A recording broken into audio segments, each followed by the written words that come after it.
An offset entities is used to offset your 2D sketch by providing some suitable offset distance value. First of all, let me draw a line here. Select the line command and draw a line like this.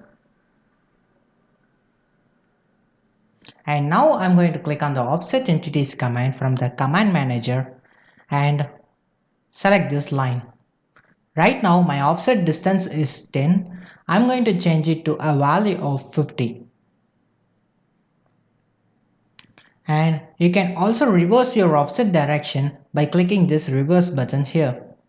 And you can also offset your 2D sketch on both directions by using this bidirectional option. And you can also make your original sketch as a construction entity by selecting this Make Base Construction option. And below the Make Base Construction option, I have the capped ends. And this is used to cap the newly formed lines. And in the capped ends, I have two options, the arcs and lines. You can make your capped ends as a arcs or else just connect it by the lines. And now I'm going to explain the offset entities by using the select chain method.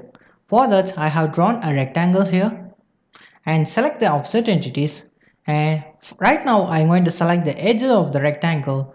So to activate the select chain method, click on the select chain here. And now my entire rectangle is offsetted to an offset distance of 50.